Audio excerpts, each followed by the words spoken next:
the former Renault, now Alpine. What do we expect from them? We got young Esteban Ocon and returning back to the Mr. Fernando Alonso. So, Chaz, what do you think the anticipation for Renault/Alpine will be for this season? Yeah, honestly, it's a really interesting one. Alpine is, I don't know, they're in an interesting place. It was really weird watching what's happened even over the last couple of months, where they've let go of their team principal. That was all done under a cloud of more mystery than even I practice. And, nobody even knew, or basically he was out in January, but they just announced it like last week. So that part was kind of interesting / weird. You know how I am about management or leadership. And so if the leadership isn't very clear, I don't have really good feelings about the team. So yeah, they've got a lot of stuff going on. They lost money last year internally. Renault did this thing called the Renault-lution, which was basically just them talking about what's the future of Renault, how are they going to approach the different car sectors that they have, the small car sector, commercial cars. They're moving into electric cars also. And they've specifically said that they're moving away from the metrics that they've used in the past, stuff like market share and sales, and they're moving into focusing on profits, cash, and investment effectiveness specifically. So from that standpoint, Renault wasn't profitable last year. They haven't been profitable since 2009. So basically, from 2010 to 2016, they weren't profitable. Then they were in profitability again, and now they weren't profitable again. So I think honestly, and the other part of that is Alpine didn't even mention the F1 team at all in their whole new strategy for the future. So I don't know.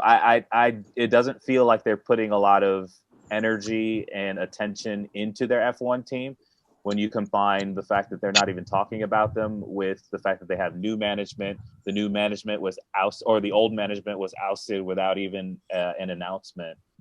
It just seems like there's a lot going on, and I have very little confidence in their ability to pull it together before the season starts in a couple weeks here.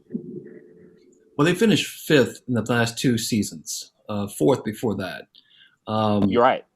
Yeah, no, they've performed decently, but even so, I mean, we have someone new at the head, and they lost money, and they said out of their own mouth that they're looking at profitability. So yeah, I think they've had solid seasons. To your point, though.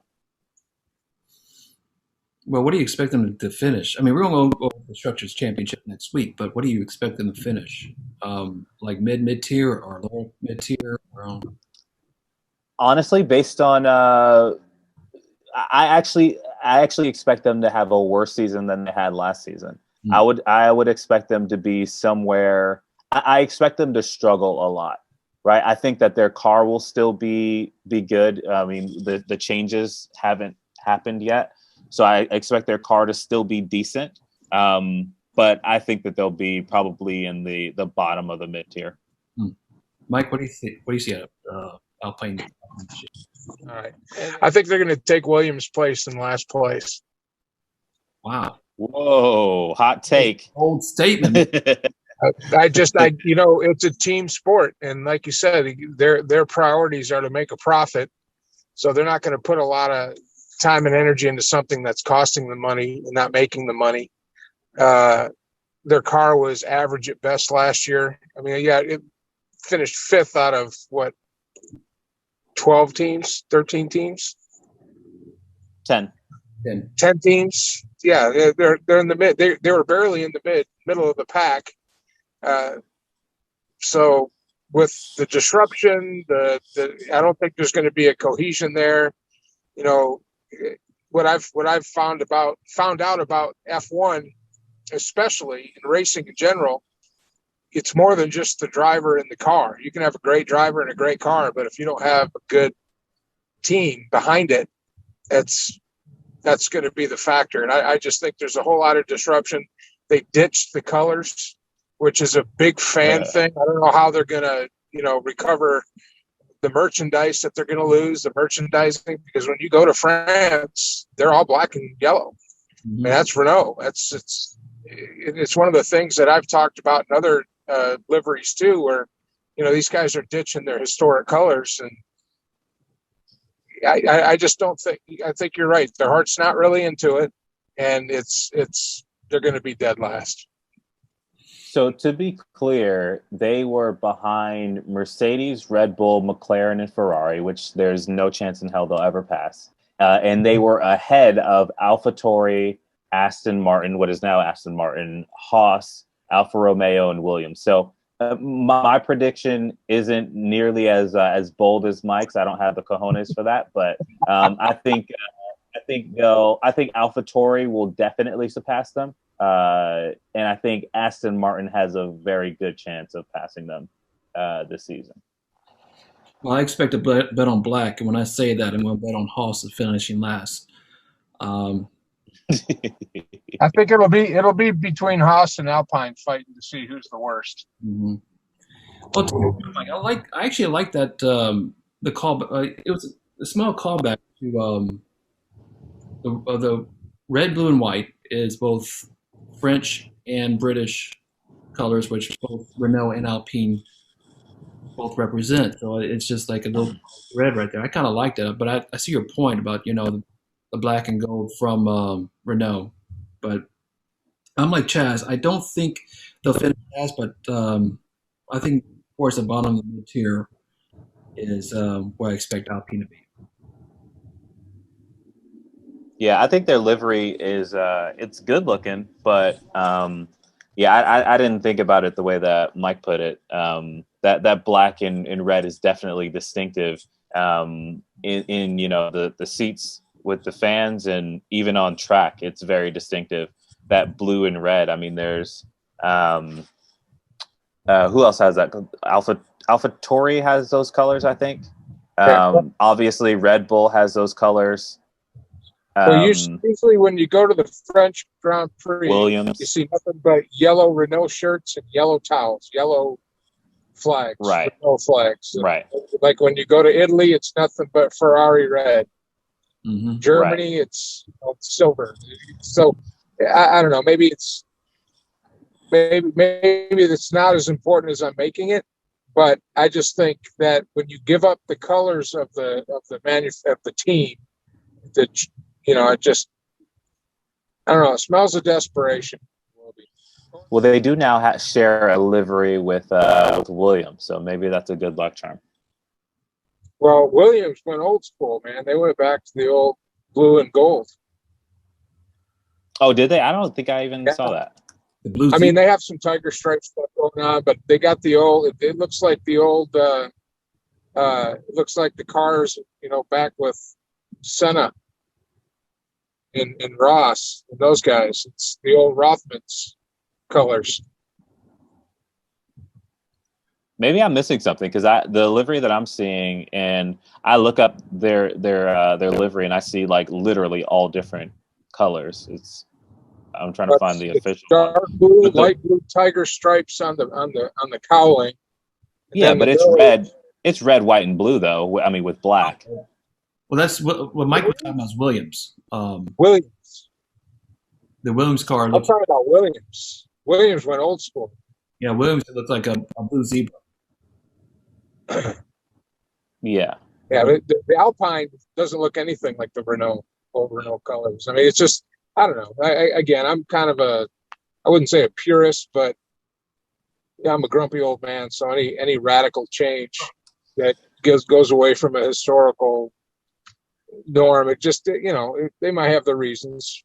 I don't think that won't be the reason they'll be the worst. I think the other stuff I talked about, the teamwork, the management, the behind the scenes, the morale. That's what's going to suffer, I think. Yeah. Well, before we move on to the next one, I just want to point out that even though he's probably really anxious to get back into the seat, it has to say something that Alonso is going with Alpine this season. That he may see something, and they may see something in him that may help him later on down the road. Maybe not this season, probably into next. Yeah.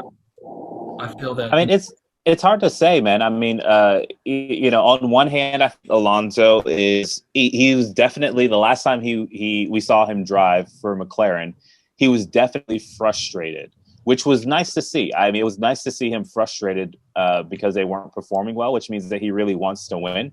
And I do like seeing that. On the other hand, though, I mean, do we know whether this isn't just the money grab? I mean, he's at the end of his career. He's still a great driver, but let's be honest. I mean, he's at the end of his career. So I don't know how much of an indication this is of like how promising Alpine is, and maybe it is. Like I think that's a good point to make, or a good observation to make at least. But I think I have to consider the fact that this guy is, very much at the end of his career. I mean, this will make him probably the second oldest person on the field behind Raikkonen. Right. So when I think about Alonso, I think about Joe Montana in a Kansas City uniform, and Johnny Unitas in a San Diego Chargers uniform. I think he's taking the money. He's got a seat. He's taking the money. They got a real young driver next to him. Hopefully they'll, some of his greatness will rub off on the new driver. He'll mentor him or whatever for the future. I think that might be the thought process. But I think he's in the seat to drive to get a paycheck because he's not ready to quit yet. Nobody else will take him. Well, and for Alpine, he's a name. He's a brand, so you can sell that. You can sell Alonso jerseys and hats, and he'll sell. He's marketable. He's making $18 million off one season. So I think that he's I wouldn't be out of the realm of conceivability to say, hey, this guy's I mean, where else is he going to grab $18 million doing anything in life other than hopping back into Formula One for one season? That'll be $1 million per place. So $18 million. Yep. That's honestly, funny. The other thing I thought when he pulled up his boots and his gloves a couple years ago, I thought that was it. Yeah. I knew he wanted to go like into IndyCar and stuff like that, and still want to race, but I didn't think we'll see him back in Formula One, honestly. Yeah, me either. I think the other thing I wanted to mention about Alpine and see what you guys thought about it is the fact that they're going with no team principal this year.